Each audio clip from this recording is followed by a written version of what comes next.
What's up, guys? I am just leaving the post office. It's Sunday.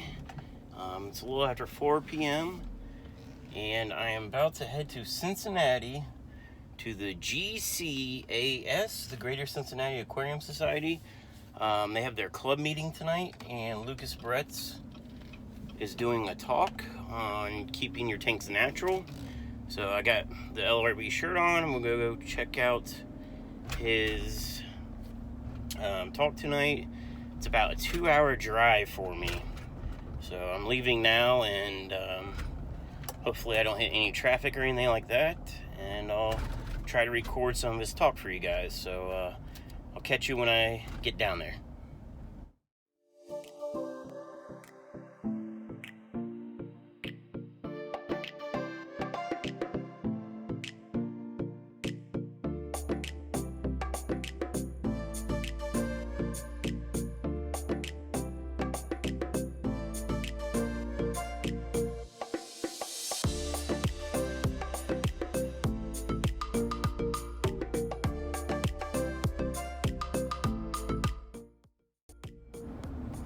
Well, I made it about, I think, 45 minutes away, and I had to stop for gas.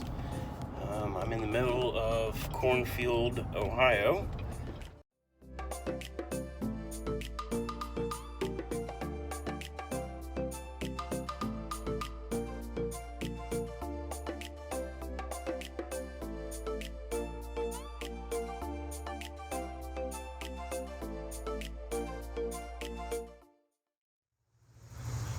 Alright guys, I made it to Cincinnati for the meeting.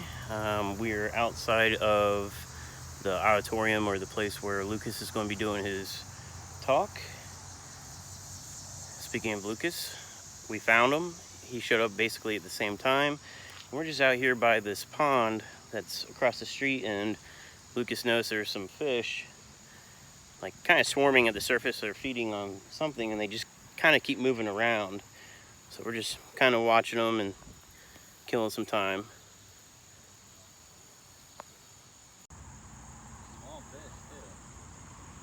I want to put like minnows or something.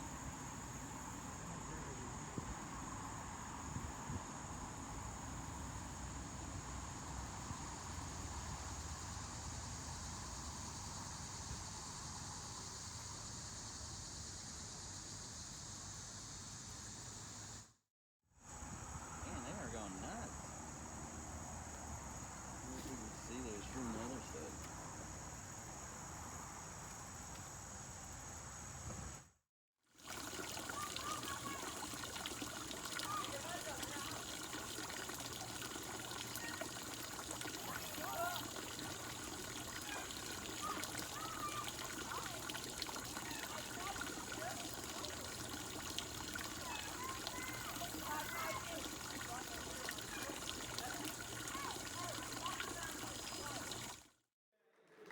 Technology.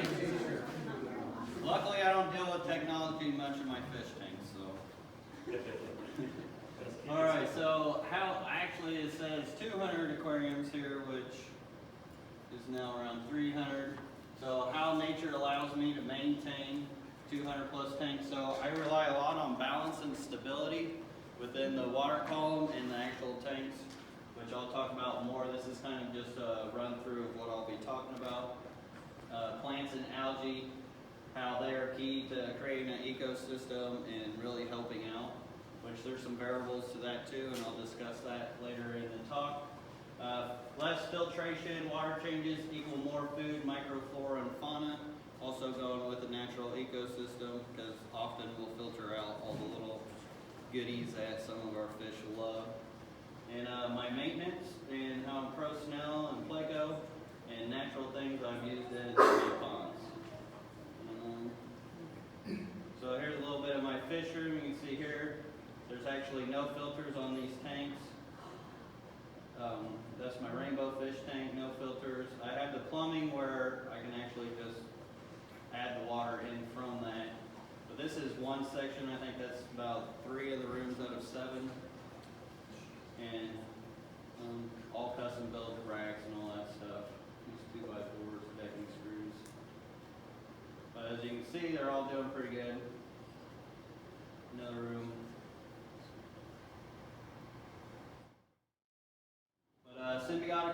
relationships. Obviously, beneficial bacteria, mold is one of the best symbiotic relationships within the aquarium. That's what helps give you that biologically sound water. They help eat impurities and all kinds of other stuff. And then you got substrate types in bare bottom tanks. I prefer substrate definitely over bare bottom. If I were to go bare bottom, I like to at least paint the bottom. That way it helps the fish feel more comfortable. I saw a couple fish rooms this weekend though where, I mean, some people had just clear bottoms. The fish were doing great. They didn't seem to mind either. So I guess it depends on your fish and what you're looking for. And then driftwood, rocks, and leaves. That's one of my scape tanks right there. I wonder if I can pause this. But unfortunately, I don't get to do scape tanks much. I would love to do it more, but when you have 300 tanks, it's really hard to focus time on something like that. But when it comes to hardscaping tanks, as you can see here, all these sticks are layered. So each time you can get a layer within view, you create depth. And your hardscape is going to be your backbone of the aquascape. Then lighting options, it's always great to think about your plant biomass and balance when it comes to lighting. So the more light you have, the more plants you're going to need. Less light, you're not going to need as much. And then natural tank maintenance, I love snails to help clean things. I know some people don't like them, but I do. It helps me keep from scraping my tanks. Plants, they help filter the water as well. And, shrimp, a lot of benefits to shrimp. They can add a food source within your aquarium, even with fish. I like to create rock piles for the shrimp to actually create nurseries in. They won't breed for you if they don't feel comfortable in the tank, and the best way to make them feel comfortable is to add a rock pile over in a corner somewhere. So actually, they're smart enough. You'd be surprised how smart shrimp are. Like when I actually go to catch shrimp, and one tries to get away from me, I will not let him get away. Because I swear, they start little shrimp ninja schools. And they teach each other how to get away. So now I never let him get away. I did that once. I won't do it again. So I hope you guys enjoyed. This is the end, and if you want to find more of what I do, I've got a YouTube channel as well with lots of videos.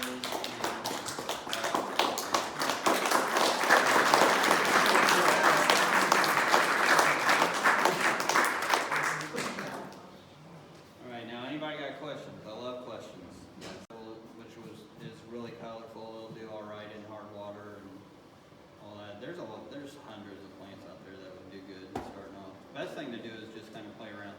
And it definitely helps when you're getting new plants to get them from somebody who's already grown them within their aquarium. What happens with a lot of plants is people are buying them from farms, which they're grown out of water. So when they put them in the tank, they transition, they melt, they won't come back. Some do come back, but a lot of times they won't. And that's what detours a lot of people from planted aquariums, is that melting and the fact that we buy them from farms and not submerged grown. Condensation that builds up and it'll rain in there. It kind of creates its own little environment. It's really neat. So with 300 tanks, what do you feed all those fish? I knew you were going to ask. So I actually only feed one food to all my fish tanks, and that's tetracolor tropical granules. I even feed that to my fry, where I'll just use the dust on my fingers for my fry. Besides that, that's all I really use. Because there's a lot of other natural foods within the aquariums too, because of these methods. All right, guys, that was Lucas's talk. I know that people have been waiting to see it, so we finally got recorded for him. Man did, finally. So I hope you guys enjoyed his talk, and he does change them from time to time, so this is just one version of what he normally does. So if you get a chance to go check him out at a club meeting, definitely go do it. He did donate some plants and fish at the meeting. They raffled it off, so that was very nice of Lucas to do that. So like I said, if you get to check him out, make sure you do it. So until next time, stay fishy. Yeah, stay fishy. Peace, everybody. Hey guys, I just want to add real quickly to the end of this video. I only did little pieces of Lucas's talk. He talked about a lot of things, a lot of topics, and he went in depth on some of the items within those topics, the specifics, and he did a really good job.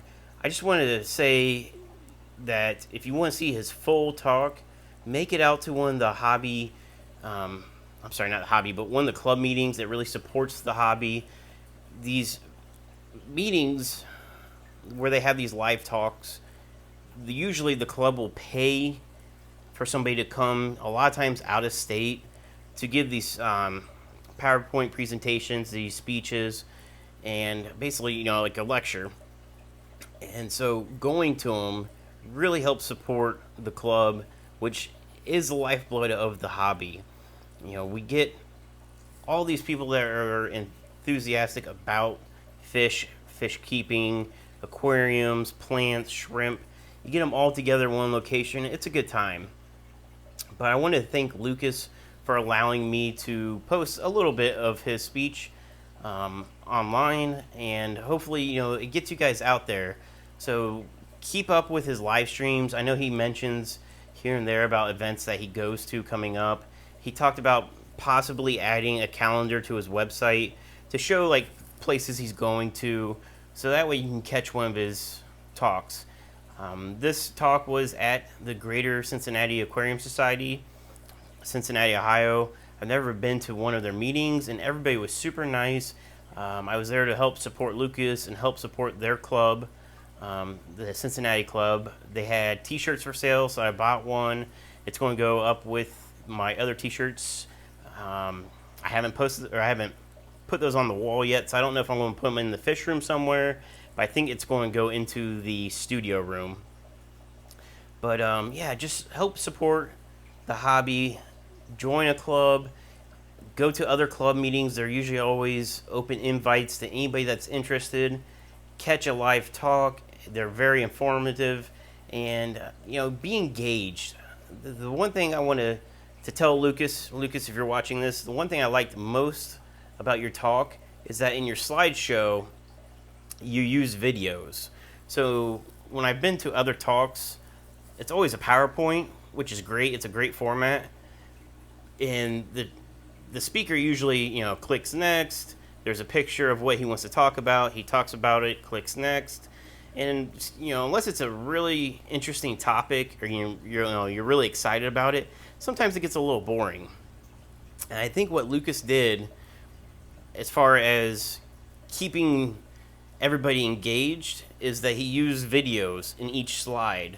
So as the next slide came up, there was a little video playing, so you could watch basically what he was talking about. So I tried to show that, you know, when he's talking about his fish room, he had like a tour of his fish room going. You know, it's not like a full tour, it's just, you know, a quick little walkthrough, but it really allows you to figure out what he's talking about, because pictures are worth 1,000 words. Well, what's a video worth? 1,000,000, 1,000,000,000, whatever, but, you know, you get what I'm saying. So, I thought that was fantastic. I wish more people would put videos in their slideshows. So if anybody else that does live talks, that watch this, add some videos, because it helps keep people engaged, you know, keeps them awake. And then, you know, at the end, questions. You know, Lucas is always about questions. He does the Friday night Q&As, so, you know, and I had to drop that Tetracolor Tropical Granules, and, you know, like he said, he knew it was coming. But thank you again, Lucas, for letting me record it, and for everybody else watching, thanks for watching. If you're not already subscribed, click that subscribe button. If you like the videos, click the notification bell. But until next time, see ya.